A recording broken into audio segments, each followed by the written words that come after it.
Desde já, né, eu sempre gosto de dar meu boa noite, boa tarde a todos os nossos alunos, boa madrugada, porque tem muitos que conseguem assistir só de madrugada. Eu visualizo alguns, inclusive, assistindo pela madrugada. Eu acho bem interessante, porque eu também gosto de estudar de madrugada. Não é o momento para mim, porque eu não tenho tempo para estudar nem de madrugada. Eu prefiro dormir, né? Quando chega a madrugada. Então, eu estou aqui feliz porque você está do outro lado também estudando conosco. Pessoal, nós vamos revisar nesse conteúdo a parte de centro cirúrgico relacionada a posicionamento. Todas as bancas de concurso, elas trabalham o posicionamento dentro da parte teórica, porque quando o paciente, né, ele é encaminhado para um centro cirúrgico, falta o quê?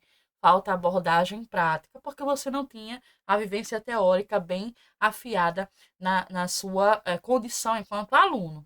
Então, eu coloquei de uma forma lúdica, por exemplo, essa primeira questão, ela tem uma imagem de uma posição, que ao seu olhar, do seu primeiro olhar, você vai pensar que o paciente está numa posição ginecológica. Não.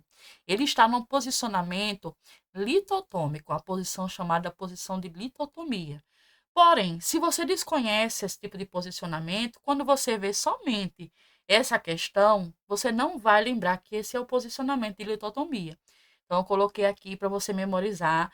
Geralmente cai litotomia, posição de Sims, Trendelenburg invertido, Fowler sempre vai cair em alguma situação. E eu trouxe alguns posicionamentos desse para começar nessa nesses quesitos aqui de questões medianas que eu trouxe para vocês, tá bom?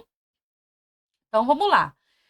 Coloquei a imagem aqui para vocês refletirem que eu estou relacionando essa imagem à posição que está sendo inserida.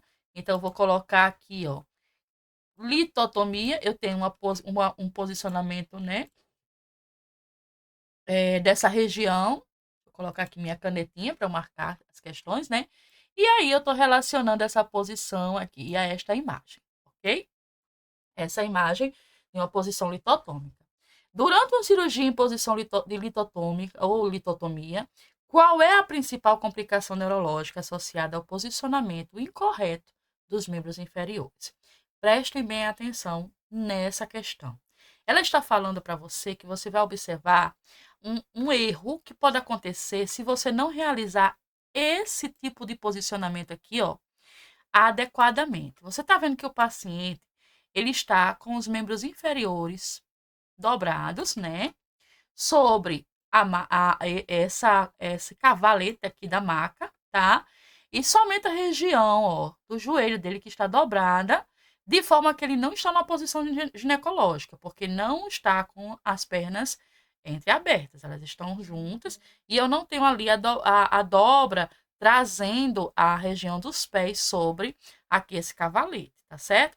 Aqui embaixo eu tenho a inclinação, né, da maca, trazendo essa região ventral do paciente e também a região anal mais exposta, a região das nádegas, tá? Então, se eu estou falando dos membros inferiores, eu tenho que compreender que tem algo ali que eu posso realizar uma situação errada. E que com essa situação errada, de um posicionamento errado, eu posso complicar algo que pode trazer ali algumas situações de complicações no ato da cirurgia e pós-cirúrgica do meu paciente. Então, que tipo de complicação poderia acontecer se eu posicionar uma forma incorreta? A. Compreensão do nervo ulnar. Então, eu tenho uma questão anatômica aí. Eu tenho que entender onde passa o nervo ulnar. Eu estou falando de una. A una passa na região dos membros inferiores ou superiores. O que é que vocês acham? Né? Pensem um pouquinho aí. A B, isquemia mesentérica. Então, olhe só, estou falando da região mesentérica. Onde fica a região mesentérica? Onde fica o nervo ulnar? Se eu estou falando de membros inferiores, será que tem relação a essas duas aqui que eu estou falando? C, lesão do nervo fibular comum. Então, eu tenho que lembrar onde fica o nervo fibular comum. Onde será que fica o nervo fibular comum? Né?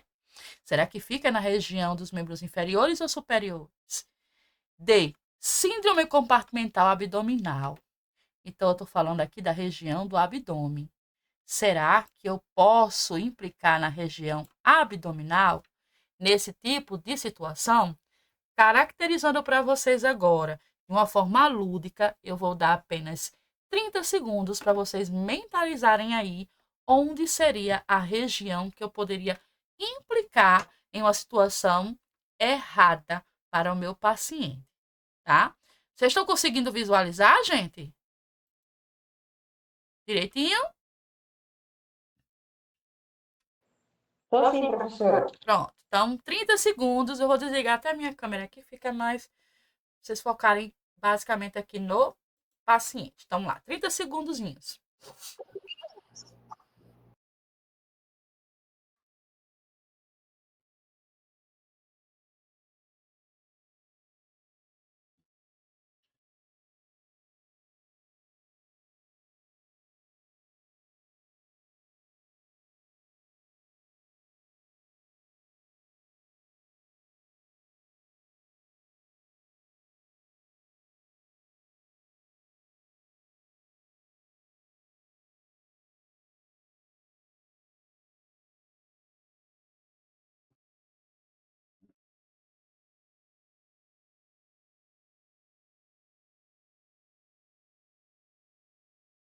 Quando eu passo para vocês uma informação e desenho para vocês essa narrativa, construindo para vocês essa resposta, fica muito mais fácil você associar, não é verdade? Então, a maioria aí já acertou. Porque se eu estou falando que eu vou realizar uma compressão ali e possivelmente poderia estar complicando, associando, né, a uma situação neurológica, eu não estou falando, obviamente, do nervo ulnar, porque eu não estou comprimindo o nervo ulnar. O nervo ulnar fica onde? Nos membros superiores. Então, eu estou falando da una. A una não está nos membros superiores, aliás, inferiores. Então, eu descarto já de cara essa primeira questão. Já a isquemia mesentérica também não é relacionada. Por quê? Porque a região mesentérica eu tenho também a região toda abdominal total. Eu estou falando ali de peritônio, toda aquela região ali, e eu não estou de jeito nenhum ali fazendo essa compreensão. Já a situação C, eu tenho o nervo fibular comum. Onde que está o nervo fibular comum? Nos membros inferiores. Então, eu tenho já uma narrativa para uma questão positiva. E D, síndrome compartimental abdominal, não, porque eu tenho mais aí uma região que não está sendo comprometida. Então, gabarito, letra C. Entendeu? Como você vai conseguindo aí desmistificar quando você consegue delimitar, né, as questões anatômicas do paciente, então fica fácil de você lembrar como é a posição, né? Então, a questão vai falar de um tipo de cirurgia, um tipo de posição e um tipo associado aos membros do paciente para você sair ali esquematizando. Então, gabarito C, vamos para a próxima questão. Em relação à posição prona no centro cirúrgico, qual medida é essencial para prevenir complicações respiratórias e circulares, né? Para quem não sabe, a região prona foi muito utilizada no COVID, tá? Essa região, ó, que é a região ventral. A gente fala aqui região prona, porque é uma situação também nova aí na nossa literatura, tá? E aí o aluno pode desconhecer. Tem a posição ventral e a posição prona. A posição prona é a ventral, porém é utilizada também em ambiente cirúrgico para demandas ali que o paciente vai precisar ofertar uma cirurgia, né, relacionada à parte posterior ali do paciente. Então, vamos lá. Então, se eu estou prevenindo algumas questões respiratórias e circulatórias, eu vou identificar quais seriam, né, as medidas que eu não vou contribuir para que seja ali uma situação de risco para o meu paciente. A. Colocar almofadas sobre os joelhos do paciente. B. Manter a cabeça acima do nível do coração. C. Apoiar adequadamente o tórax com coxins. D. Cruzar os braços sobre o tórax. Gente, pelo amor de Deus. É uma questão que está bem clara. 30 segundos para a resolução da questão. Quero ver os gabaritos, tá?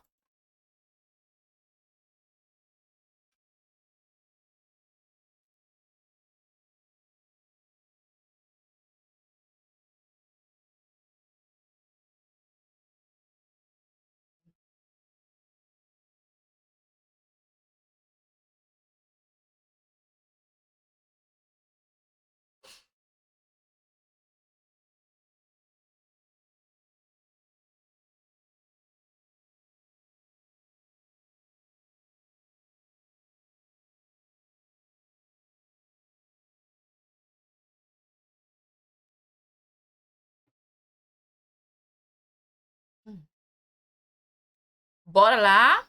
Já vi que tem alguns gabaritados aqui.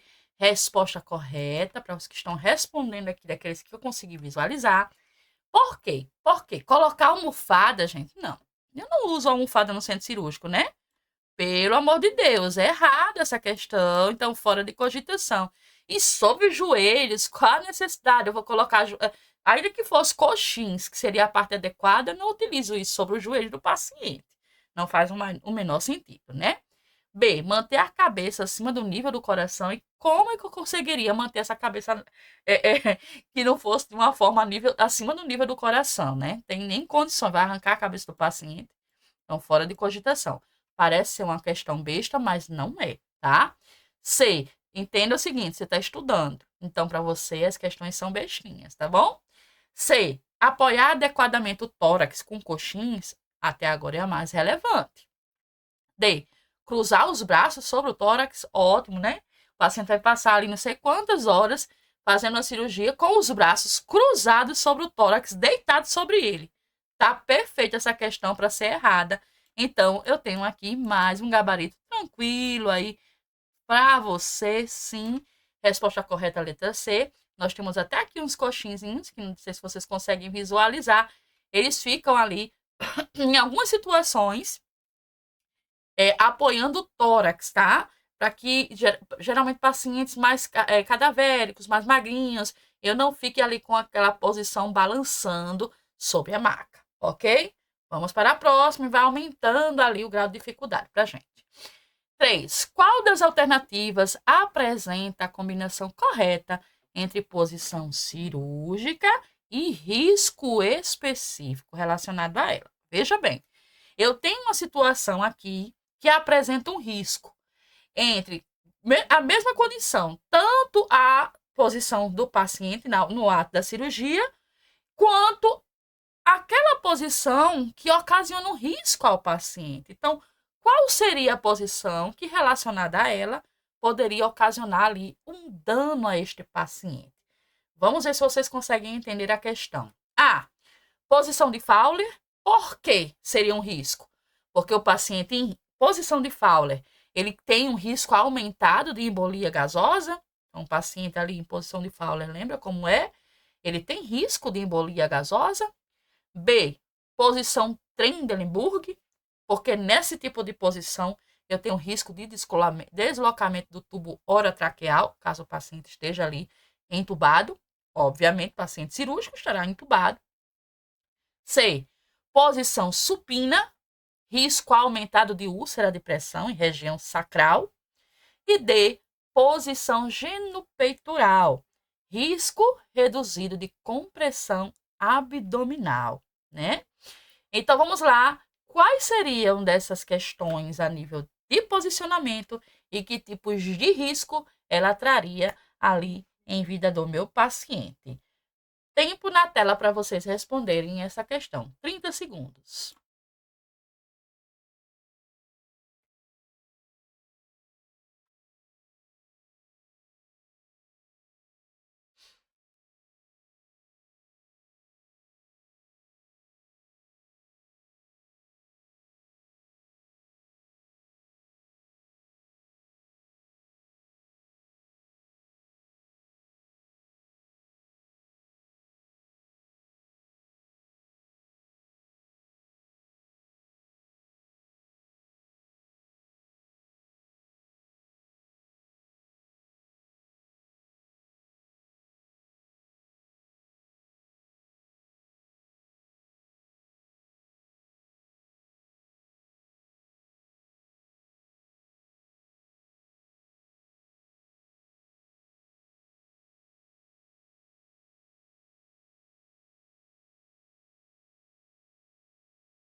E vamos resolver, né, a questão aqui. 3. Que gabarito seria esse para esta resposta? positiva, né? Vamos lá. A posição de Fowler, ela causa risco de embolia gasosa ao paciente? Não, gente. Posição de Fowler é aquela posição que nós estamos careca de saber. E o paciente, por exemplo, que está com dificuldade respiratória, ó, calma, ó. Eu tenho elevação de cabeceira no ângulo de 30 graus. 30 graus, 45 graus, tá? Então, eu não... Vixe, gente, tá ruim aqui minha escrita, viu, hoje? Tá? Então, não seria essa posição, muito pelo contrário, é uma posição que traz o quê? Reflete melhor, inclusive, a questão da respiração para o paciente. Então, não tem riscos de embolias gasosas ali, porque eu estou falando de gás, embolia gasosa, eu estou transferindo ali uma situação respiratória, tá? Então, essa questão aqui não é uma questão de risco, tá? B, a posição de Trendelenburg causa risco de descolamento do tubo orotraqueal. É uma situação que pode acontecer. O paciente que está entubado, a posição Trendelenburg, né? É aquela posição, ó, que eu tenho aqui, cabeça do paciente, né? Membros inferiores elevados, né? Então, eu tenho aqui as perninhas do paciente elevadas junto com a maca, tá? Então, a posição Trendelenburg, já pode realmente acontecer um descolamento ali do tubo orotraqueal. Vamos ver. C. Posição supina, risco aumentado de úlcera de pressão em região, pelo amor de Deus, gente. Região sacral matou a região supina, tá? A região supina, o paciente ele está numa situação, né, onde ele só vai ter uma elevação ali da cabecinha dele para fazer algum tipo de cirurgia ou até mesmo tratamento, né? Enfim, para relacionado a algum tipo de exame. Mas ele não tem condição de ter uma úlcera de pressão na região sacral, porque ele não vai ficar ali durante 24 horas nessa posição, 3 dias seguidos. Então, tá fora de cogitação, ele tem um risco de pressão, e nessa pressão causar ali uma úlcera, tá? Nesse paciente. Então, fora de cogitação.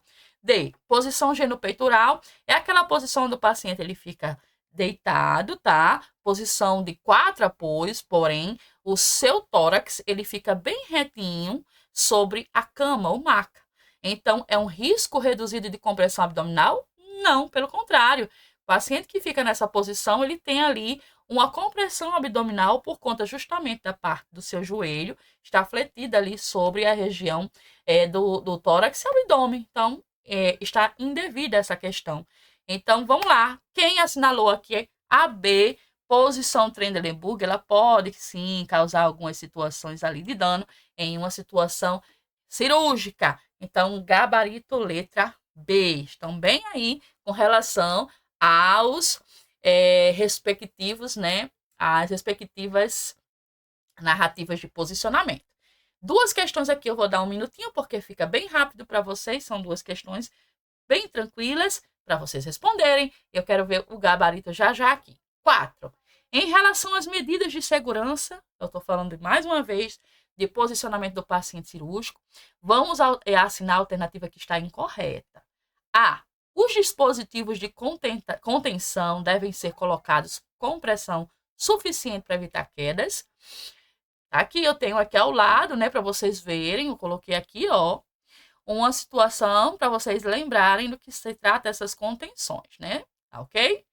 Que é para o paciente ficar seguro ali até o término de sua cirurgia, tá bom? Então, se é uma segurança, eles devem estar colocados ou não com a pressão para evitar quedas. B. O posicionamento deve ser avaliado continuamente, mesmo durante procedimentos longos. C.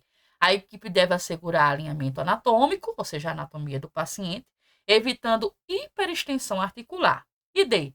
Posicionamento é responsabilidade exclusiva da equipe médica e anestésica. Muito bem, eu estou aqui procurando uma situação incorreta, tá? Da questão 4. Vamos para 5. Qual estrutura anatômica está em maior risco de lesão quando o paciente é posicionado incorretamente na posição lateral, ou seja, decúbito lateral? Então, ele corre um risco anatômico, né? Se você colocar ele numa posição lateralizada, porém errada. Não sei se vocês sabiam disso, mas pode causar um risco no paciente se ele ficar ali durante muitas horas nessa posição. Que risco seria esse, tá? A. Nervo radial estaria sendo comprometido, tá? Se você colocar ele de uma forma errada. Pense aí, vai lateralizar o paciente. Seria o nervo radial comprometido? B. Nervo femoral. Olha a anatomia com força. C. Nervo ciático. E D. Nervo braquial. Vamos lá? 1 minuto e 30 segundos para cada uma das questões. Eu quero ver os gabaritos rodando aqui com a gente. Tempo na tela.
Oi, pessoal, boa noite, tudo bem com vocês? Passando aqui para dizer que a prova estará liberada hoje a partir das 23 horas.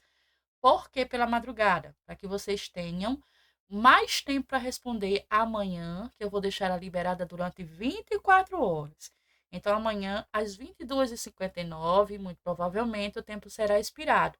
Então, vocês terão amanhã o dia todinho, mais a madrugada de hoje, porque eu sei que muita gente aproveita as madrugadas para resolver a prova, tá bem? Então, às 23 horas, eu liberarei o link aqui pelo Google Meet e vocês irão responder e enviar as respostas para mim. Até amanhã, às 22h59. Então, aproveitem a madrugada de hoje, aproveitem amanhã pela manhã ou à tarde, até mesmo a parte da noite, e eu estarei esperando as respostas de vocês para concluirmos a parte teórica e partirmos para os nossos campos de estágio, tá bom?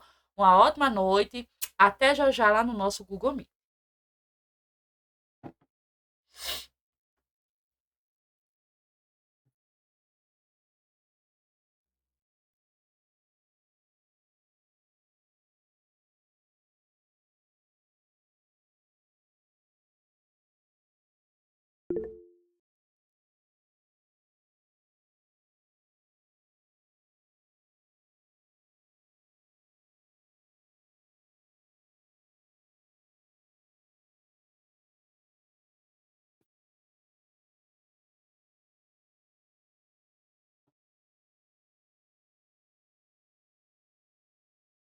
Voltamos aqui, galerinha. Voltamos. E aí, estou vendo aqui os gabaritos. Alguns acertaram, outros estão meio confusos na questão 4, né? Outros estão viajando na maionese na questão 5. Nós já começamos aí a ter um impasse, começou ali a misturar as ideias anatômicas. Veja bem, na questão 4, eu estou procurando a questão incorreta.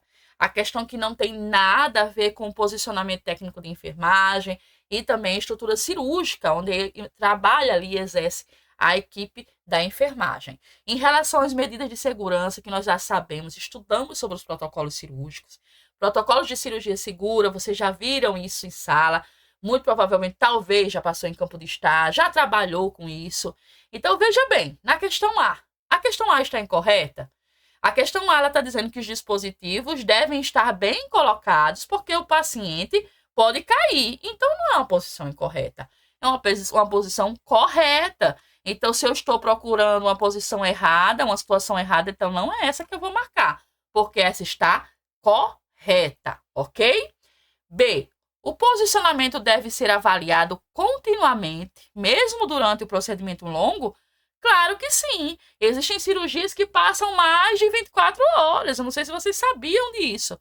Cirurgias ali cardiológicas, neurológicas, elas têm uma durabilidade assim que às vezes passa que você não entende como acontece, como você está vivo após uma cirurgia daquela de longas horas, tá? Então, sim, obviamente tem que ser observado e avaliado continuamente o paciente não cair, tá? Então, é uma situação correta. Então, não é essa que eu estou procurando. C. A equipe deve assegurar alinhamento anatômico, evitando hiperextensão articular? Claro que sim.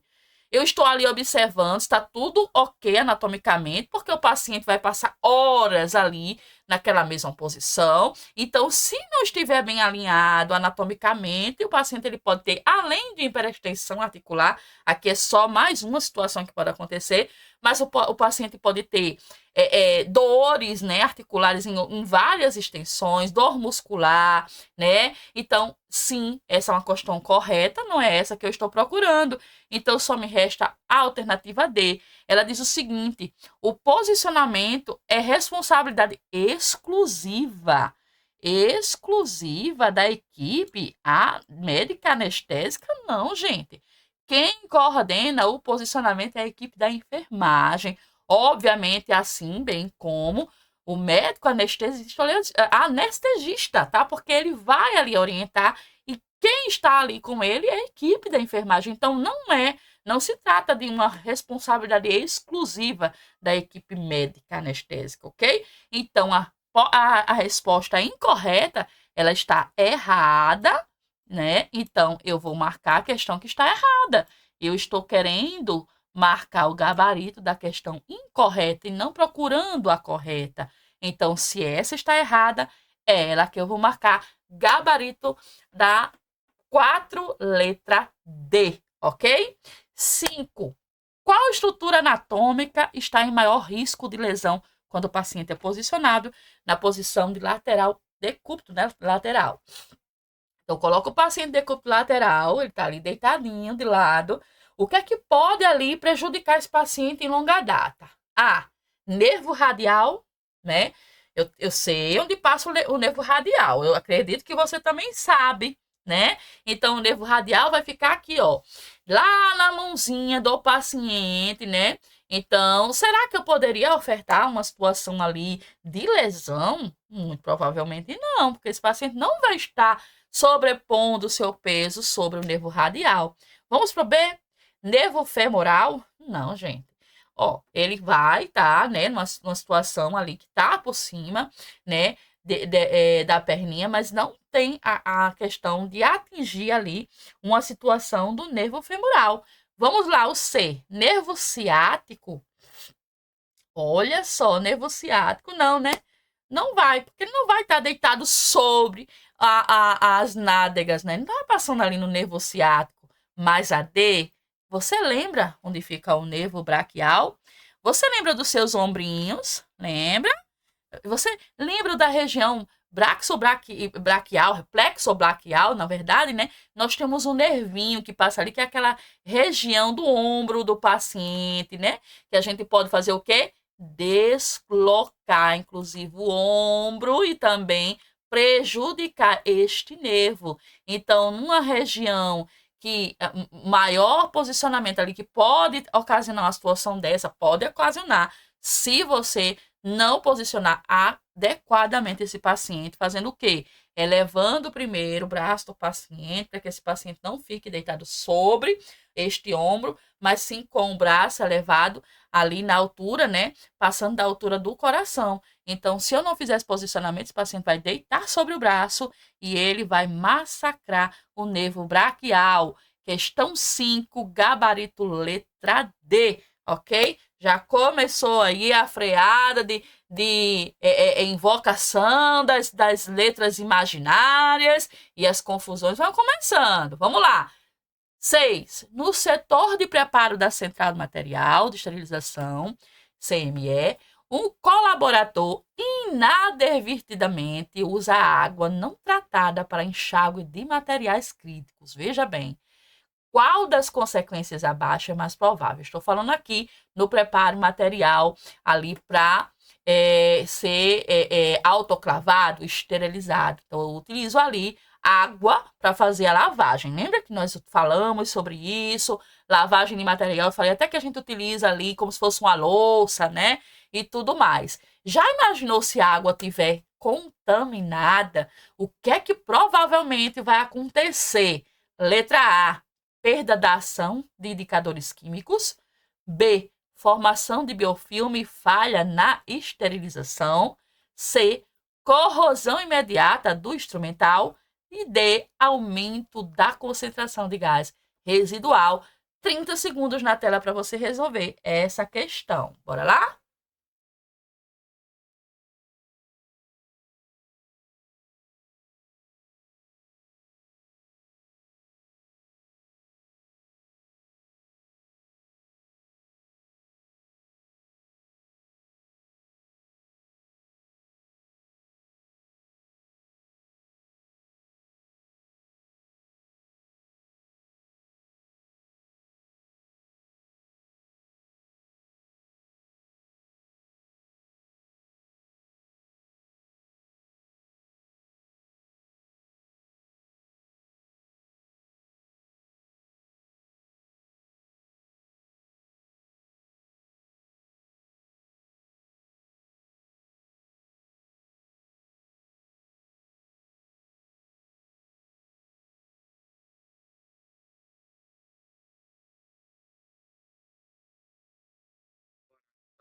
Mensagem é porque João Pedro está com o gravado e a gente foi no podólogo hoje.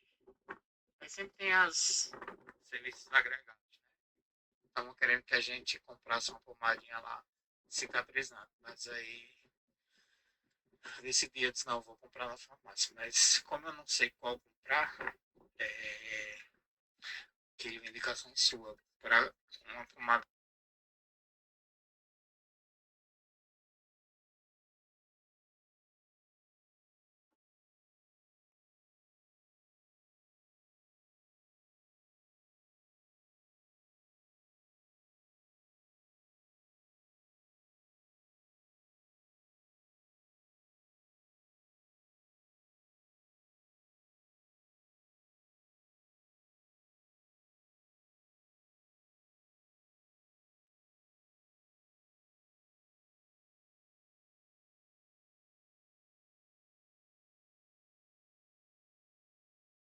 Eita, que essa daí tá fácil demais. Eu tenho certeza que todo mundo já sabe aqui o que é ação de indicadores químicos. Olha só, se eu tô falando de indicadores químicos, gente, obviamente, os indicadores químicos eles não vão ser ali ofertados, porém eu não estou falando de um indicador químico porque eu estou falando da água. Então, fora de cogitação, a letra A, tá? É lógico que a água é uma química, mas eu não estou introduzindo um indicador químico que vai para a autoclave. Então, a letra A não faz parte dessa categoria. Já a B, eu estou falando de biofilme e quem trabalha com feridas sabe, e quem trabalha com infecções sabe, quem trabalha com transmissibilidade sabe que o biofilme é uma camada ali que ela reveste aquela zona, como se você não tivesse vendo a olho nu, você estaria fazendo ali uma completa zona de micro-organismos quando você faz o quê? Uma lavagem, uma higienização incorreta, por exemplo, das suas mãos.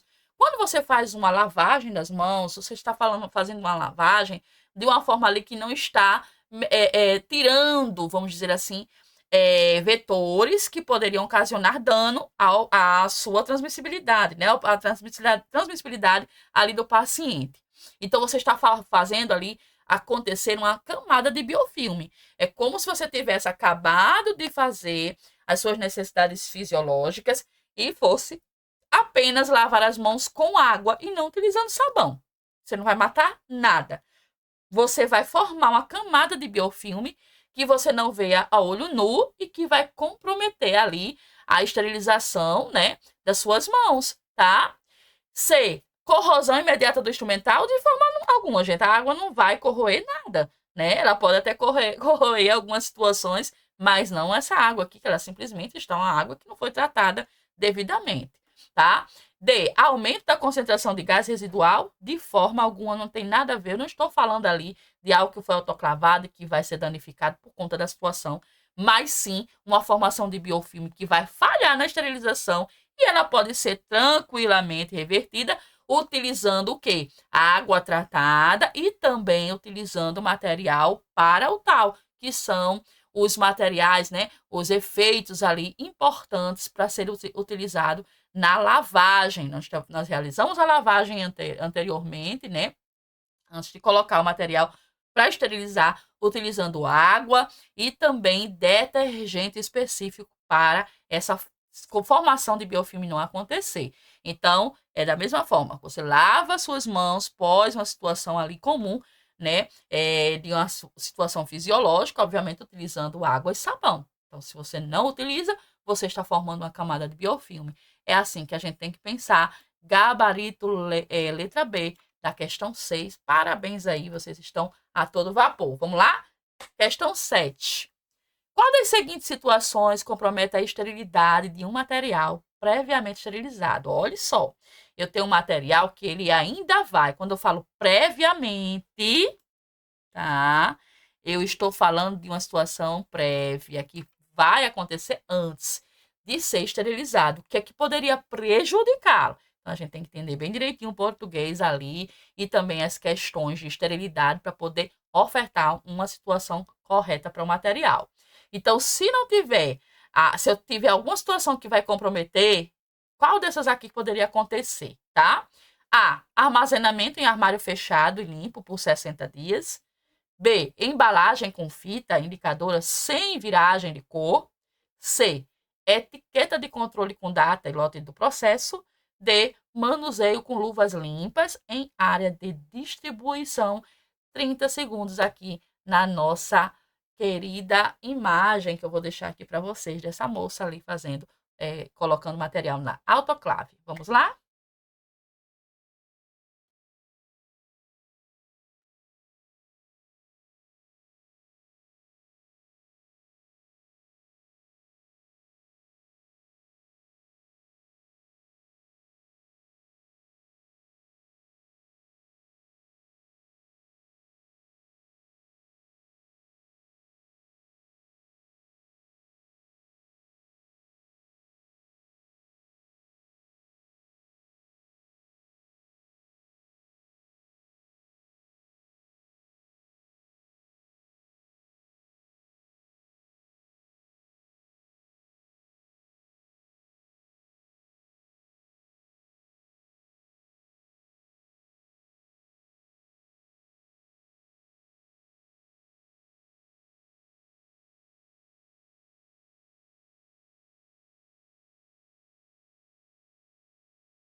Às vezes eu entro, posso estar ao vivo, mas às vezes eu saio.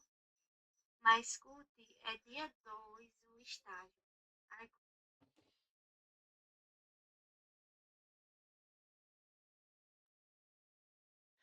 Olá, galerinha, vamos lá. Vamos tentar resolver esta situação. Bem facinho, né? Eu estou falando de algo prévio que poderia acontecer antes de esterilizar o meu material. Vamos fazer o seguinte: tirar aqui tudo que é correto, que vai sobrar uma que está errada. Combinado? Na ala diz que armazenar o material em armário fechado e limpo por 60 dias faz parte de uma situação que pode ocasionar um dano? Claro que não. Então, está correta a questão, né? Isso aí não vai comprometer de forma alguma a esterilidade. Veja bem, uma situação de uma prova contendo uma situação como esta daqui pode confundir você, porque geralmente o aluno, o estudante, né, o concurseiro, ele vai ali procurando as respostas erradas. Eu estou aqui procurando as respostas erradas e corretas também. E mentalizar que aqui eu estou procurando algo que compromete. Se é comprometedor, eu tenho aqui que observar o que pede a questão. Eu estou procurando algo que seja negativo, algo que seja ruim, tá? Que vá fazer mal. Tá horrível aqui de escritura. Então, eu tenho que procurar aqui algo que seja danoso para o meu material. Então, a A está fora de cogitação, porque sim, eu tenho que manter o material armazenado, fechado, em ambiente limpo, né, por 60 dias, que dá tudo certo. B. Embalagem com fita indicadora sem viragem de cor. Se vocês não sabem que embalagem é essa, gente, no caso, aquelas fitas indicadoras são aquelas fitas de crepe, só que elas são fininhas. Elas têm um material que elas vêm com quase que invisível, umas tarjazinhas nela, meio acinzentadas. Porém, alguns tipos de fita, elas mudam de cor dependendo da situação e tempo de esterilização. Então, essas fitas, elas vêm de um posicionamento, de uma forma de viragem de cor, que vai indicar que elas estão esterilizadas da forma correta.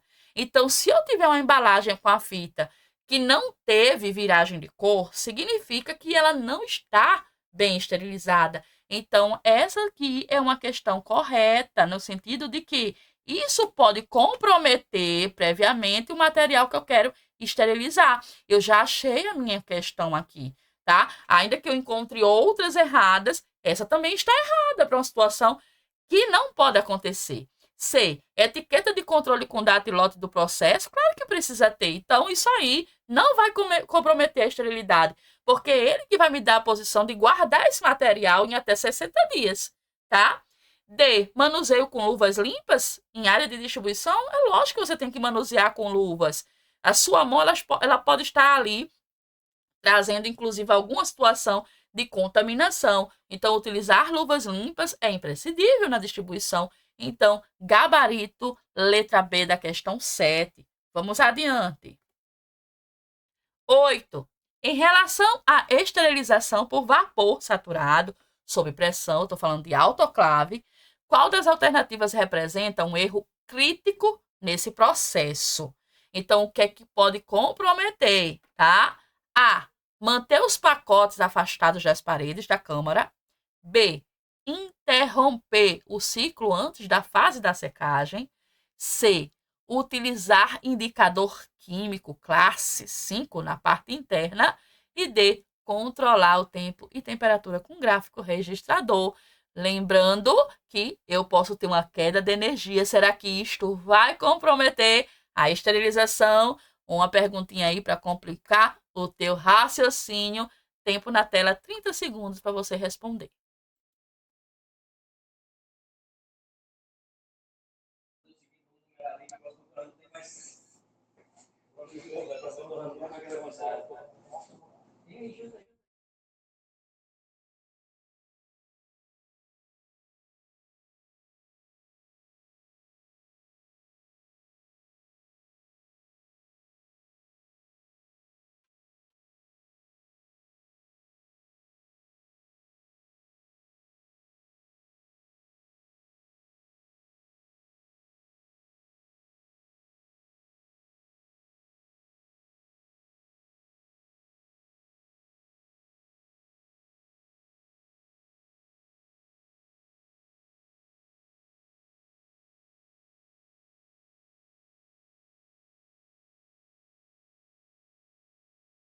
Bora, cadê o gabarito da questão 8?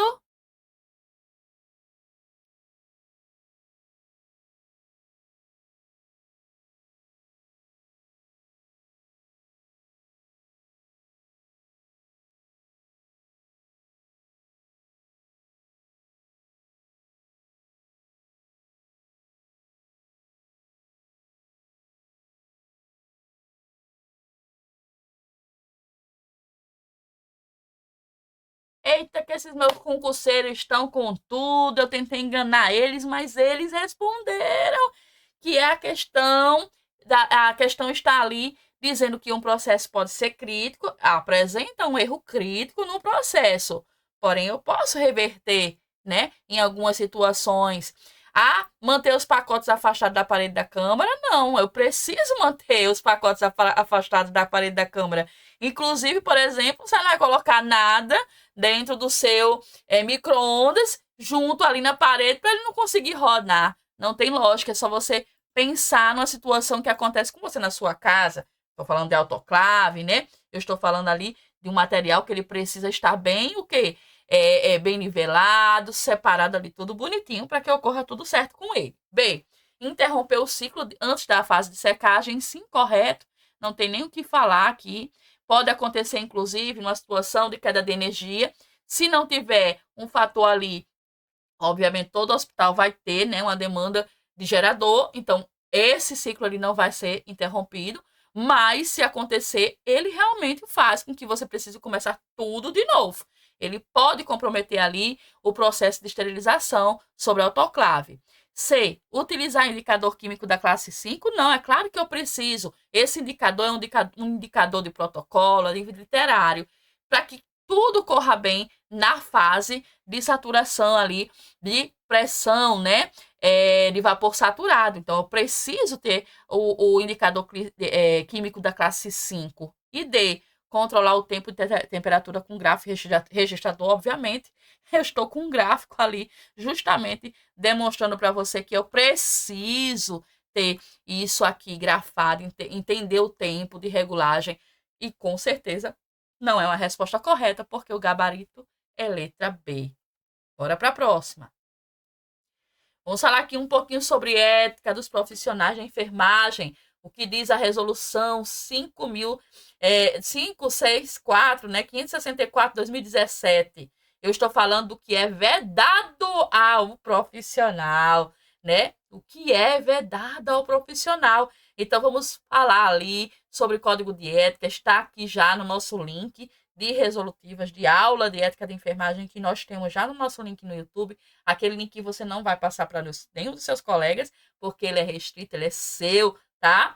Letra A, o que é vedado ao profissional de enfermagem ali diante da resolução do COFEN 564/2017.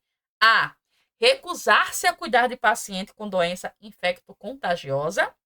B, denunciar práticas que coloquem em risco a segurança do paciente. C, delegar funções à equipe auxiliar conforme a complexidade do cuidado. E D, executar ações sem competência técnica e científica. Bora lá? 30 segundos, isso aqui você vai responder sorrindo. Tempo na tela.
Bora lá, vamos responder essa questão. Primeira coisa, gente. Eu tenho que entender que vedado é uma palavra que significa o quê? Proibido. Então, eu estou falando de proibições ali dentro da resolução do COFEN 5.000, aliás, eu só quero falar 5.564 de 2017, em relação ao profissional da enfermagem. O que é vedado, o que é proibido, o que ele não pode fazer, o que vai comprometer ali a sua carreira, né? A sua carreira profissional e também a toda a sua situação a nível COFEN e COREN, tá? Então, é proibido. Primeiro, A. Recusar-se a cuidar de paciente com doença infecto-contagiosa não é uma proibição. Ele é um direito, tá? Ele é um direito com relação à Lei 7.498, onde ela diz o seguinte, que a seguridade do responsável é fundamental que o técnico de enfermagem entenda as suas responsabilidades e também as questões dentro da importância dessa lei, que é da lei, que fala lá no artigo 1, que os direitos dentro do Código de Ética da enfermagem, ele trabalha na conduta, onde ele tem a autonomia e que ele tenha também a condição de proteger-se. Porque, em primeiro lugar, está a sua vida como razão em pessoa. Então, eu não estou falando na questão A aqui de uma situação de vedado. Muito pelo contrário, eu estou falando de direitos. Então, não é uma situação correta, porque eu não é uma situação de proibição, tá? E sim também uma situação de direitos. Então, não é essa questão que eu estou procurando. B. Denunciar práticas que coloquem em risco a segurança do paciente. Pelo contrário, é um direito constitucional também dentro ali da lei que normatiza, né, o seu conceito ali de como técnico, como enfermeiro, como ético na sua profissão, colocar, né, uma situação de denúncia, tanto em ouvidoria como gestora, para uma situação de condição de segurança ali do risco de vida do paciente. Então, você tem esse direito e também obrigatoriedade nesse quesito. Então, não é essa a questão. C. Delegar funções à equipe, auxiliar conforme a complexidade do cuidado. Obviamente, em resultado, né, nas questões éticas da enfermagem, você tem ali a situação de delegar a equipe. Por exemplo, o técnico de enfermagem delega suas funções aos auxiliares de enfermagem. O enfermeiro delega suas funções também, que precisam ser ofertadas dentro das complexidades ali que precisa ser ofertado. O enfermeiro faz esse posicionamento de gestor. Então, sim, você pode delegar. Inclusive, técnicos de enfermagem, eles estão ali capacitados também para delegar as suas afinidades com relação à equipe numa situação de aprendizado. Até porque ele trabalha, né, o eixo da educação continuada. Lembra que a gente viu isso tanto em legislação como também na resolução da ética profissional, que o profissional de enfermagem ele pode e deve estar em andamento contínuo ali do seu aperfeiçoamento educacional. Então, não é proibido, pelo contrário. Já de executar ações sem competência técnica, obviamente, e científica, é proibição, tá? Não pode fazer. Se você não tem ali competência para utilizar daquela benfeitoria para o paciente, então você é proibido de fazê-lo. Resposta da questão 9, né? Questão 9, letra D. Aqui o gabarito, e eu tenho certeza que vocês acertaram, tá? Vamos lá, 10. Um enfermeiro testemunha uma prática de negligência. Eu estou colocando você ali numa situação junto com o seu enfermeiro, tá? Negligência por parte de um colega. Segundo os princípios éticos da profissão, sua conduta mais apropriada é. Então vamos ver. Ele observou uma situação de negligência, o que é que ele vai fazer nesse momento? A. Advertir verbalmente o colega e manter sigilo. B. Registrar em prontuário e comunicar diretamente ao paciente. C. Relatar a ocorrência à chefia imediata e, se necessário, ao COREN. D. Conversar com outros colegas para confirmar a situação. Bora lá? Tempo na tela, 30 segundos para a resolução da questão. E cuidado, nem tudo aquilo que se lê é aquilo que você acha que está correto e vai ser, tá bom? Bora lá. 30 segundos.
Muito bem, aqueles que responderam aí, a questão C, gente, não tem realmente como você ver aqui que não seja essa. Por quê? Posso advertir verbalmente, mas porém eu preciso comunicar isso à chefia imediata, né? Que é aquela chefia que está ali na situação de conduta de gestão, tá? Mas pedir para que ela fique em sigilo, não, porque se eu preciso fazer a conduta ética, eu preciso então que essa pessoa seja chamada. Eu não vou advertir e dizer a ele, olha, fique por isso mesmo, não vai acontecer de novo. Não é assim, tá? Quando eu estou com os meus alunos em práticas, quando eu estou com meus alunos em teoria, eles têm que ser advertidos verbalmente e não pode ser mantido sigilo. Eu vou dizer só para que eu tenha uma conduta, por exemplo, vou dizer a um colega e não vou dizer a ele. Manter sigilo, inclusive para ele, daquilo que ele precisa aprender, advertir verbalmente também é condição de conduta ali para evitar negligências e está dentro dos princípios da condição ética de profissão de enfermagem, tá?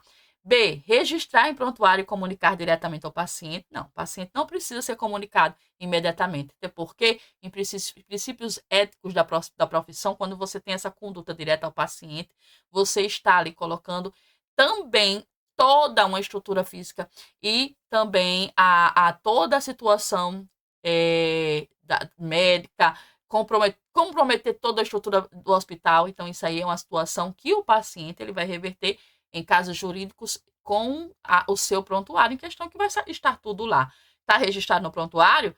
Então, o paciente ele tem direito a ter acesso ao prontuário, né? Negligência que não acontece uma situação de morte ali, obviamente, ao paciente, vai ser uma conduta de situação onde você possa reverter, tá? C, relatar, né, a ocorrência, a chefia imediata, se necessário, ocorrência, sim, resposta correta. Você precisa relatar aquela pessoa que está ali no plantão, ela vai chamar o técnico de enfermagem, o enfermeiro, para que ele seja autuado ali no flagrante, né? E também, se necessário, for uma situação de negligência que possa colocar em má conduta e também transtorno na vida do paciente, precisa ser denunciado ao Corém.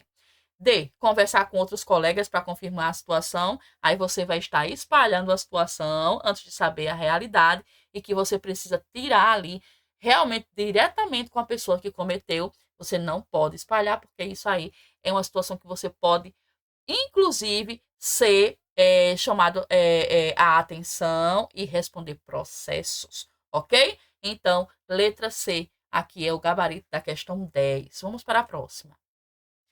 11. A quebra do sigilo profissional é permitida em qual das situações abaixo? Nós acabamos de ter uma evidência sobre isso, né? A. Quando o profissional é questionado por familiares próximos. B. Quando solicitado por colegas de trabalho que não atendem o paciente.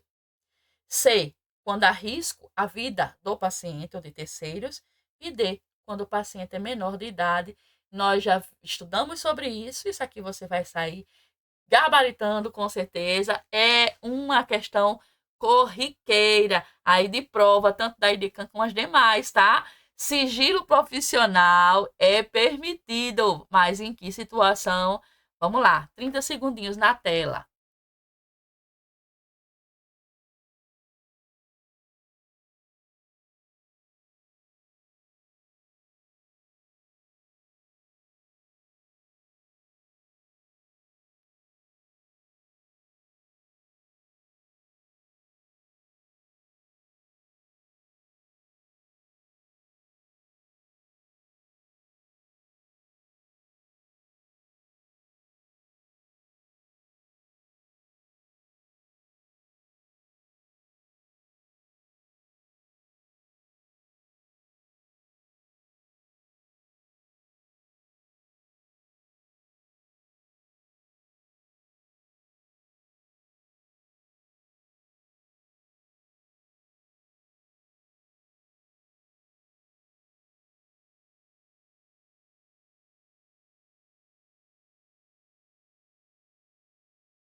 Vamos lá, eu já vi aqui o gabarito, vocês estão mais que afinadas. É gabarito C, gente. Mas você poderia se confundir, porque você poderia pensar que isso aqui é uma pegadinha quando se fala em quebra do sigilo profissional. Ela é permitida, e a questão, ela não vem dizendo a você que é permitida. Ela pode simplesmente colocar uma conjuntura onde a resposta seja a quebra do sigilo profissional é permitida nas situações e coloca a situação a seguir. E aí sim, existe uma quebra profissional quando é permitida na situação quando coloca a sua vida, a vida do paciente ou de terceiros em risco, tá? O profissional questionado por familiares próximos, você não vai falar o que está ali, uma situação de conduta profissional e ética. Nem muito menos quando o colega de enfermagem vai perguntar a você o que está acontecendo com um determinado paciente. E nem que ele seja menor de idade, ele também é responsável. O paciente menor de idade, ele pode também conflitar nessa situação aí, você errar. Mas lembre-se, menor de idade, ele está ali, ele é responsável pelo também, não pelo ato que ele está fazendo, mas é responsabilidade sua em agregar uma situação, por exemplo, de confiabilidade, tá? Onde você vai fazer de tudo, induzir para que ele conte a verdade para a família, uma situação comum, que vocês vão ver em situações ali, planejamento familiar, por exemplo, né? Mas uma situação de alto risco, onde, por exemplo, esse menor de idade vai ali na conduta de tentar suicídio, né? Vai tá uma situação ali de baixa autoestima, que você está observando que ele pode prejudicar ele mesmo, também a vida dos terceiros que estão ali com ele, aí você poderia contar, mas tem as necessidades, então tenham cuidado para não cair nessa pegadinha, porque você pode quebrar o sigilo profissional quando eu estou falando de situação de risco ali, tanto para com o paciente ou de terceiros, inclusive também a sua vida, ok? Questão 11, gabarito, letra C. Vamos para 12. Um técnico de enfermagem se recusa a cumprir uma prescrição que considera tecnicamente incorreta. Essa atitude está A, em desacordo com a ética, pois deve cumprir ordens médicas. B, correta, desde que comunique formalmente a recusa e justifique. C, correta, mesmo sem notificação. D, em desacordo, pois cabe apenas ao enfermeiro avaliar prescrições. Uma questãozinha aí que pode balançar você. 12, 30 segundos na tela para você responder.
Vamos responder a questão, pessoal. Será que você, técnico de enfermagem, pode recusar a realização de uma medicação? Em que momento vocês poderiam fazer essa recusa, né? E será que você poderia realmente recusar-se? Eu tenho aqui algumas indagações e eu tenho a certeza que você respondeu conscientemente, porque você aprendeu, né, que o técnico de enfermagem, ele precisa e ele deve, é obrigação, e está inclusive vedado a prática numa situação que ele desconheça o critério, a forma correta e também a ação de tal medicamento, tá? Então, em desacordo com a ética, não está, porque ele não deve estar ali só para cumprir ordens médicas. O técnico de enfermagem está ali para cumprir a organização da equipe da enfermagem. A responsabilidade dele está direta com a sua enfermeira. Então, ele não está ali para cumprir ordens médicas, e sim da enfermagem.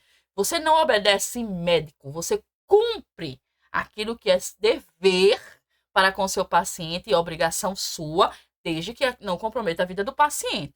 É muito óbvio que você não vai utilizar, né, de uma situação ali porque o médico pediu, solucionar uma situação que o médico poderia comprometer a vida do paciente. Então, se você vê que aquilo ali não é formalmente uma conduta positiva, você não tem obrigação de fazer.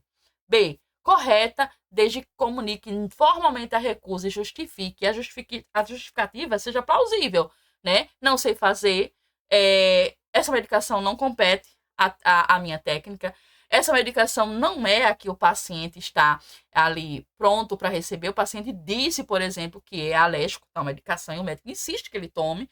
Então, existe uma justificativa para aquilo ali, tá? Então, a resposta sim, que vocês colocaram ali, né? Precisa ter uma justificativa e ela está correta. Você pode sim não atualizar aquele comprimento devidamente, caso que esteja ali uma situação de justificação com a sua enfermeira, tá?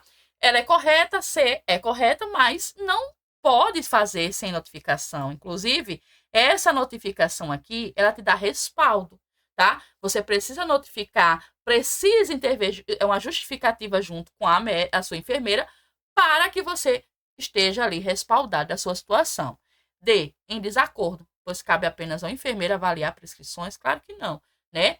O enfermeiro avalia as prescrições, ele abre, inclusive, as horas, né, ali, as condutas, mas o técnico de enfermagem, ele está numa conduta que, se for de uma forma indevida, a técnica é dele, é ele o responsável pela medicação, ele que prepara a medicação, ele que o faz, então ele sim tem esse direito de não fazer caso ele não esteja entendendo para que serve tal medicação e que ele esteja vendo, inclusive, que aquilo pode ser uma oferta negativa ao paciente. Então, gabarito letra B, questão 12. Muito bem. Vamos falar do decreto ali que a gente falou sobre os princípios organizativos do SUS, onde eu falava da COAP, que são as ações públicas, né? Eu tinha ali, conversava com vocês com relações ao RAS, lembra? Vamos lembrar do decreto 7.508, lá de 2011, que nós tínhamos esse contrato ali que está firmando correlacionado ali à Lei 8.080/90, que é a Lei Orgânica da Saúde, que traz para a gente ali uma situação onde eu tenho direito à saúde, eu posso ter direito à educação, eu devo ter direito à economia, à alimentação, à educação, né, continuada, eu tenho direito a colocar os meus filhos em escola pública, eu tenho direito a andar de ônibus, eu tenho direito, porque isso é Organização Mundial de Saúde como um todo, porém eu estou falando de SUS aqui Brasil, eu estou falando de uma situação onde a Lei Orgânica de Saúde ela se compromete no intuito de fazer toda uma continuidade da ação correta para com o paciente. E ali eu tenho um decreto mais recente, né, que é um contrato organizativo das ações públicas.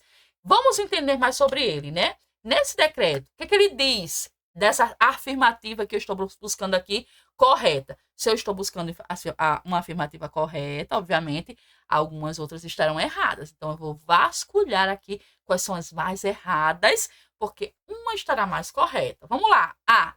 É firmado exclusivamente entre os municípios de uma região de saúde. Você acha que é exclusivo somente em alguns municípios de determinadas regiões a construção aí desse contrato organizativo? É uma ação pública. Então, você já tem ali uma situação que é de exclusividade, que pode colocar ali em questionamento, né?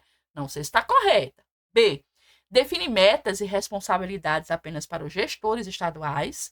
C. É um instrumento facultativo para regiões com menos de 100 mil habitantes. E D. Formaliza a pactuação entre os entes federativos, definindo responsabilidades, metas e indicadores.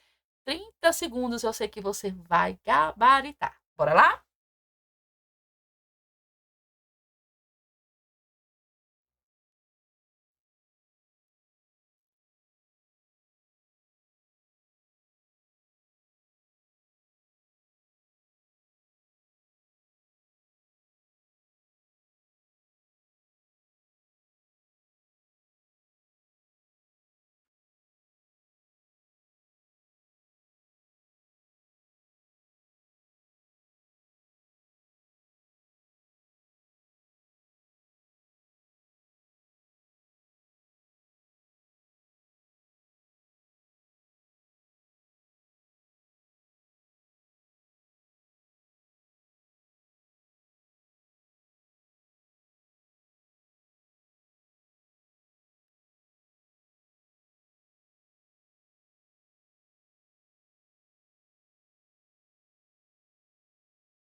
Vamos responder, gente. Nós temos aqui uma questão bem tranquila do decreto 7.508. Nós falamos sobre as RADs, sobre as COAPs, e nós falamos sobre os contratos organizativos que estão aqui no âmbito da ação pública, firmando um compromisso entre os municípios, né? E também sobre os estados, trabalhando ali de uma forma federativa também com responsabilidade para obter metas, indicando os compromissos que eu preciso ter para com a minha comunidade. Então, eu já estou aqui declarando para você a resposta, né? Deixa eu dar uma olhadinha aqui só para ver como é que estão os meus queridos alunos de legislação, ver se eles estão estudando. Aqui eu tenho um comprometimento aqui, letra D, unânime, para os que estão respondendo. Muito bem, Humberto já chegou com tudo, viu? O menino Humberto tá só aguardando ser chamado da EBSE. É isso aí, ele está dentro das vagas, ele é desses. Mas as nossas queridas alunas e alunos que estão conosco aqui também acertaram a questão, né? Porque nós temos aí um gabarito lindo, livre, claro, e por que os demais não estão corretos? Porque a área diz o seguinte, exclusivamente. Lembra aquilo que eu falei para você? Nada é exclusivo. Quando eu falo de exclusivamente, cadê a universalidade? Não posso ter exclusivamente entre municípios e regiões, não. Eu estou falando do Estado, órgão federativo geral, então nada é exclusivo. Quando eu tenho exclusivo, eu estou tirando, decapitando alguns outros locais específicos também de controle dentro das COAPs. Então está fora de cogitação. Metas definidas, responsáveis apenas, ou apenas aqui, olha o apenas, aquelas pegadinhas que você vai tirando. Teve exclusivamente, teve apenas. Quando eu estou falando ali de contratos organizativos, eu não estou colocando apenas para gestores, jamais. Eu estou ali correlacionando também com tanto gestores municipais quanto estaduais. É que falta muito para isso, né? C. É um instrumento facultativo para regiões com menos de 100 mil habitantes? Não, gente. Eu tenho regiões aí, ó, já pensou, é facultativo? Isso, quando eu falo de facultativo, eu estou deliberando para alguns, né? Não, é tipo você tem um feriado e é facultativo, vai quem quer. Não é assim. É para todos, a conduta está falando de uma afirmativa onde tem uma ação pública, tá? E ali eu estou falando de um contrato que está decretando algo de uma introdução pública para todos. E D, formaliza a pactuação, eu estou falando de pacto. Quando eu falo de pacto, eu estou falando de união. Quando eu estou falando de união, eu estou falando da tripartite federativa, né? E aí, quando eu falo de entes federativos, eu estou falando de todo. Eu estou falando de regiões federativas, que, claro, se eu estou falando de federativo lá de cima, vem estados, vem municípios, e aí eu crio e estou compactuando com metas, responsabilidades e indicadores, que são eles que vão me dar a posição do que eu preciso ali para um contrato organizativo de ação pública imediata. Então, gabarito letra D, muito bem. 13, gabarito letra D. Vamos para 14. Ainda no decreto 7.508, uma região de saúde deve conter, no mínimo, ações e serviços em quais áreas, né? Então, quando eu estou falando desse decreto, eu preciso priorizar algumas áreas no mínimo. Quando eu falo no mínimo, é que para ela começar, eu preciso ter, no mínimo, algumas áreas a ser ofertada, né, de região de saúde. Vamos lá. A. Atenção primária, atenção especializada e vigilância sanitária. B. Atenção básica, ambulatorial, urgência hospitalar e vigilância em saúde. C. Atenção domiciliar, reabilitação, saúde mental e vigilância epidemiológica. D. Saúde do trabalhador, urgência e emergência e atenção básica. Quais seriam as reais funções de serviços em determinadas e quais seriam as áreas dentro da região de saúde precisa ter para que esse decreto consiga ali correr, começar a funcionar. Bora lá? 30 segundos na tela.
Próximo são 20 questões, já vai responder hoje? Não, Caroline, tá terminando, viu? Essa é a penúltima.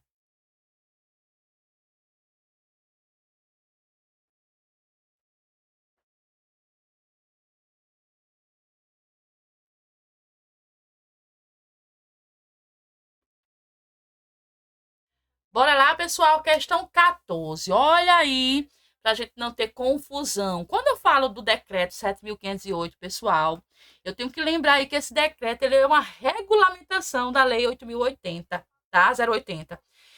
Quando eu falo de regulamentação, ela veio para intensivar, para planejar um contato de saúde, né, de assistência e articulação de uma forma continuada.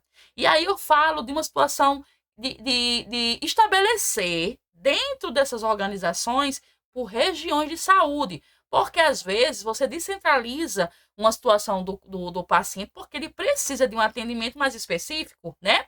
Então, existe dentro dessa portaria as regiões de saúde organizadas dentro do SUS, tá?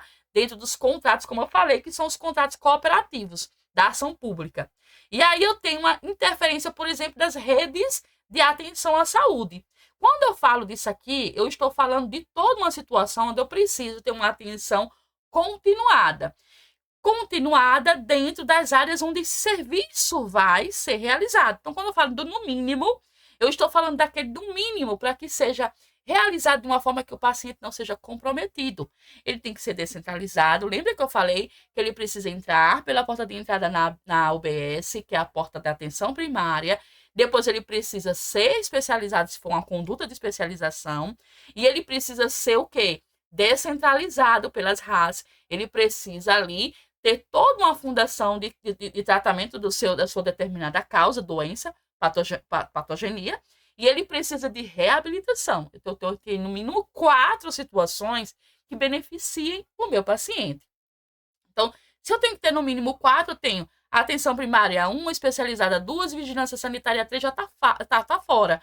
Porque a vigilância sanitária não entra no decreto 7.508. Eu não estou falando das regiões, portabilidade em regiões de saúde, contendo no mínimo. Então, se é no mínimo, a situação de atenção de vigilância sanitária não está em conformidade nesse decreto, tá? E na B, atenção básica, beleza, eu preciso de ter uma atenção básica. Claro, o paciente ele vai ter uma atenção ali que vai dar continuidade naquilo que ele precisa ser atendido. A atenção ambulatorial, eu tenho aqui o quê? Eu tenho uma duplicidade aqui nessa questão.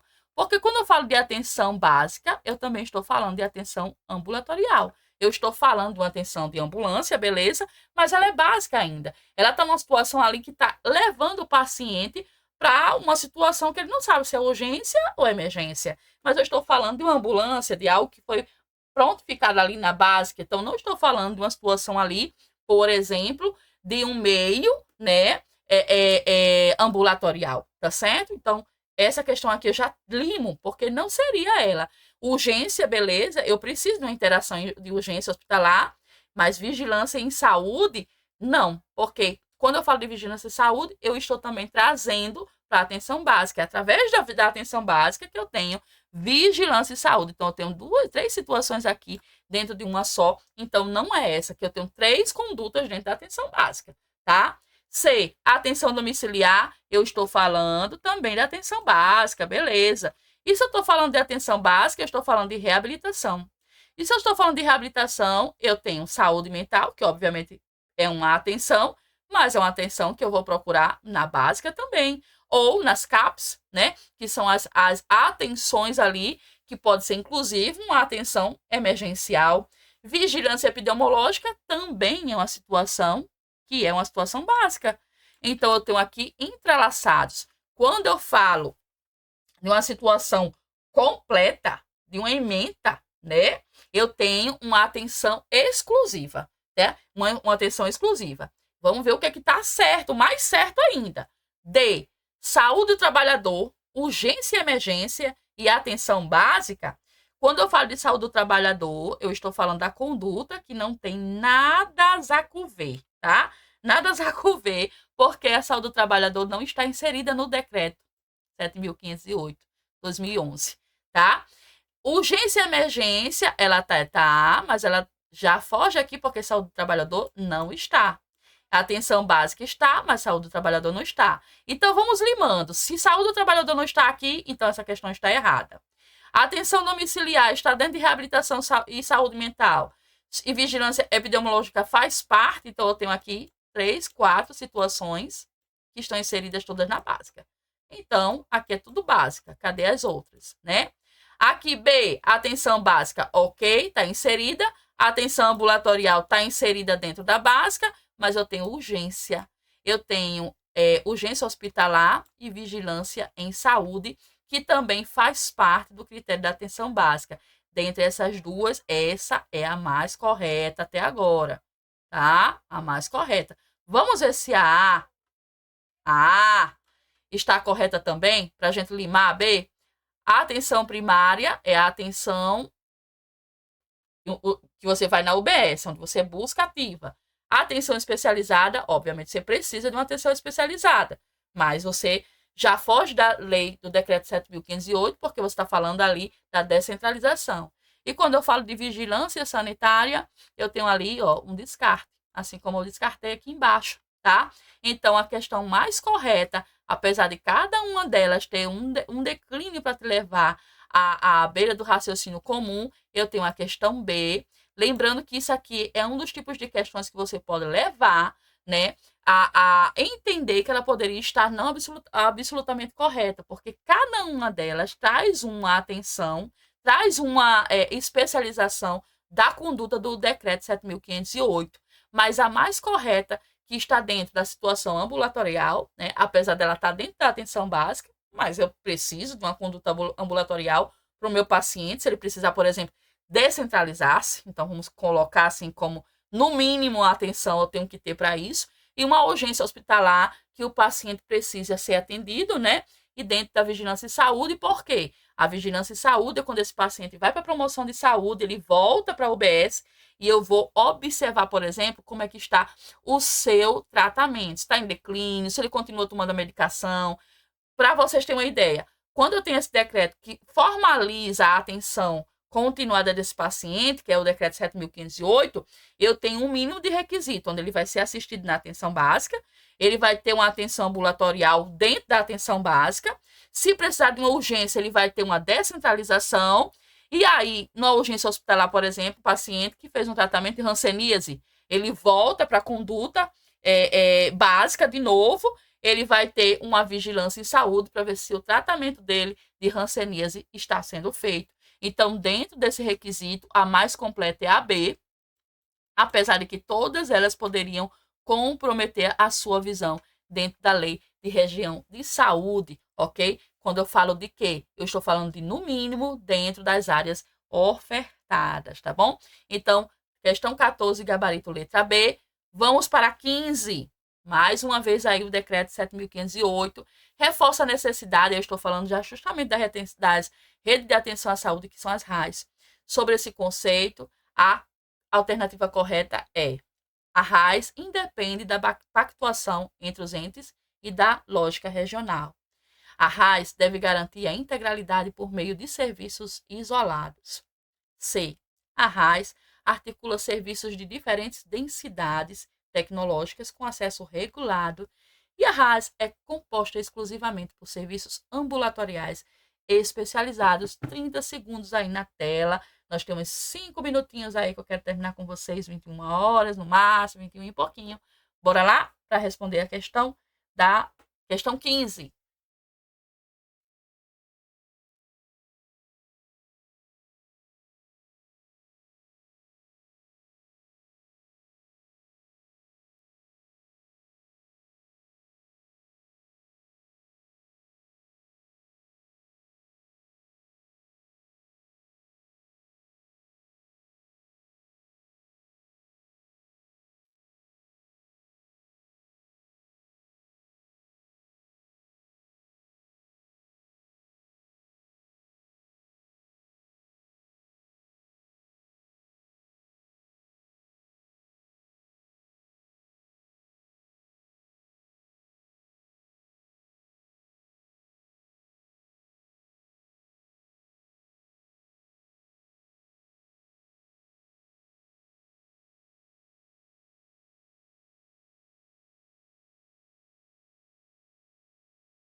Bora lá, pessoal?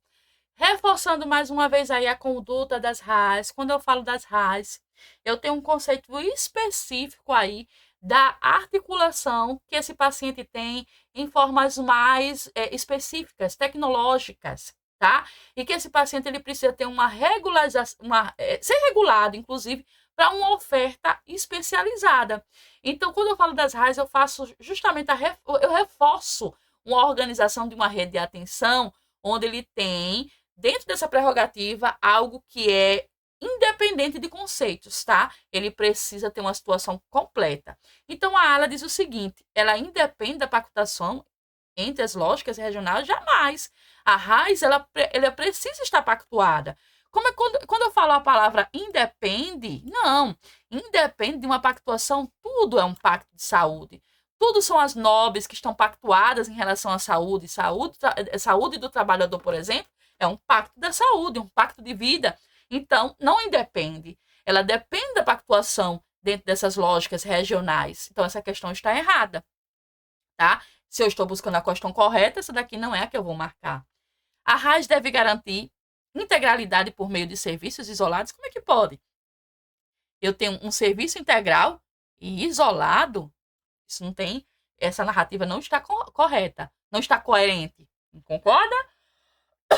Porque eu preciso estar garantindo integralidade, mas os serviços não são isolados. Se são integrais, eles não são isolados. Concorda? Articula serviços de diferentes densidades, tecnológica com acesso regulado. Sim. Eu tenho aqui a questão C. Por quê? Porque eu trabalho com diferentes densidades, problemas, e aí com esses problemas, até a área tecnológica, ela tem um acesso que é regulado, mas o paciente precisa, por exemplo, de um exame específico. Se ele não tem contato com o SUS não tem, ele vai para onde? Para a iniciativa privada. Então, eu tenho a oferta regulada desse paciente numa situação de maior complexidade, tá? Então, gabarito letra C. A RAS é composta exclusivamente, outra palavra que a gente tem aqui, ó, que é tirar do nosso dicionário do SUS. Nada é exclusivo quando se fala de serviços, por exemplo, que o paciente tenha necessidade, tá? Nada exclusivamente ambulatorial especializado. A RAS, ela muito pelo contrário, ela tem um acesso de diferentes setores, densidades, de área tecnológica, com acesso que é regulado para toda qualquer complexidade do paciente. Então, 15, gabarito letra C, ok? Alguma dúvida, pessoal?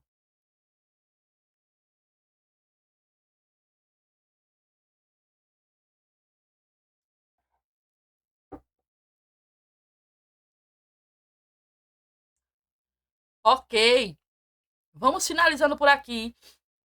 Esse slide eu vou colocar para vocês agora, tá certo? Para vocês darem uma revisada. Aqui eu coloquei algumas posições cirúrgicas e também a escala de HELP, que é feita pelo enfermeiro na conduta específica da enfermagem ali, um paciente em tratamento cirúrgico. Coloquei algumas das posições cirúrgicas mais solicitadas em concurso público e para vocês relembrarem como são elas. Tem algumas posições que talvez vocês não tenham visto, como a posição que às vezes são muito utilizadas como a posição Kraskey ou canivete, ou DePage, né? Que é essa aqui que você está vendo, ó, mais diferenciada. Tem a posição litotômica ginecológica, que é diferente daquela que eu mostrei para vocês. A litotômica, que não é ginecológica, é aquela quando as pernas estão juntas. E aqui a ginecológica é quando ela está com as pernas mais abertas, tá? Uma situação ali de cirurgia. Já uma situação de parto normal, eu não tenho essa posição litotômica ginecológica. Eu tenho os pés do paciente sobre aqui os alargadores, né, da maca. Então, eu coloquei aqui algumas posições que mais caem em concurso, para vocês relembrarem, colocar na mente como elas são. Eu vou sempre trazer algumas imagens para vocês relembrarem. E aqui a escala de HELP, que é feita pelo enfermeiro, quando ele faz a conduta, por exemplo, do paciente que está inserido na situação cirúrgica. É o enfermeiro que vê o tempo da cirurgia que vai ser feito. ele delibera assim, junto com a equipe médica, o tipo de posição e o técnico de enfermagem auxilia na posição. Então, o tipo de anestesia que ele vai tomar vai ser também uma das posições que o paciente vai fazer. O paciente pode começar, inclusive, com um tipo de posição no anestesia e finalizar ali a cirurgia com outra posição, tá? Posição dos membros, aquilo que vai complicar, né, na demanda de cirurgia, como é feita a superfície de suporte, como esse paciente pode estar, se deve ter coxins ou não, se esse paciente tem comorbidade, idade do paciente, tudo isso é averiguado pelo técnico de enfermagem, porém é critério de uma escala chamada critério de Oppo, realizada pelo enfermeiro, que é bom que você entenda quais são as suas especificações, tá? E aqui eu coloquei um mapa mental, que eu gosto muito de estudar por mapas mentais, tem muitos na internet, para a gente lembrar ali das entidades de classe, como a BEM, COFEM, COREM, né? E quais são as suas determinadas responsabilidades. Então, quando eu falo de ABEM, eu tenho os congregados ali, que são os enfermeiros, técnicos, auxiliares e estudantes. Então, quando você é um estudante de escola, está, por exemplo, trabalhando ou está estagiando ali, né, numa conduta, você tem ali um agregado chamado ABEM, que são entidades. Obviamente não vai correr aí no teu concurso, mas você precisa entender quais são os desenvolvimentos políticos, tá? Dentro da ética e das entidades que te conferem. Quando você tem as cobranças mencionadas ali em suas responsabilidades de fiscalização, entender que é o enfermeiro que é o responsável por fiscalizar, por registrar, né? E entender que o conselho não é um ingresso facultativo. Todos nós, profissionais da enfermagem, somos obrigados a estar registrado. Às vezes você não sabe disso. E aí tem uma questãozinha lá, numa situação de numa conduta ali do concurso público aí, porque você não tem uma carteira de técnico de enfermagem, aí você, eu não sou obrigada a ser técnico de enfermagem para, por exemplo, ser responsável no ambiente de trabalho. Então, é só uma revisãozinha assim a nível de entidades de classe para vocês entenderem, tá? Eu desejo uma ótima noite a todos, que vocês durmam com Deus, revisando essas questões que nós fizemos aqui, bem tranquilas, são questões bem fáceis, mas que vocês mentalizem algumas palavras-chave que vão aí tirar você da dúvida aparente naquela questão da tua prova, tá bom?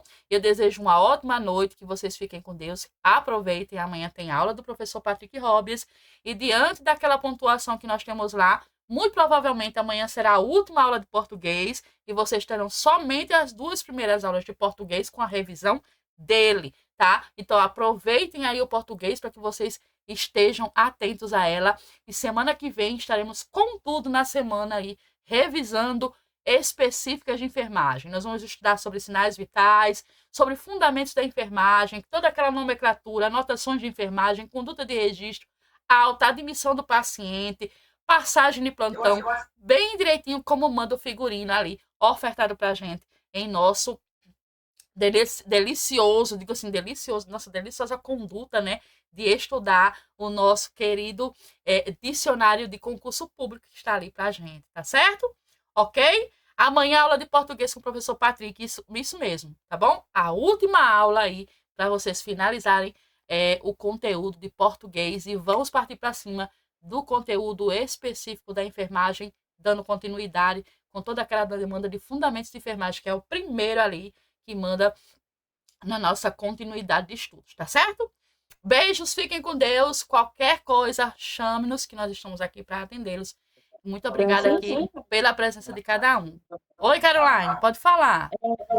Sobre aquela aula presencial que a senhora tinha botado lá, já foi marcada? Foi resolvido tudo? Eu vou parar a gravação por aqui, tá, pessoal? E aí eu vou tirando dúvidas aqui com o pessoal que está aqui na continuidade. Um beijo para cada um que está aqui assistindo as aulas privadas ou gravadas, tá bom?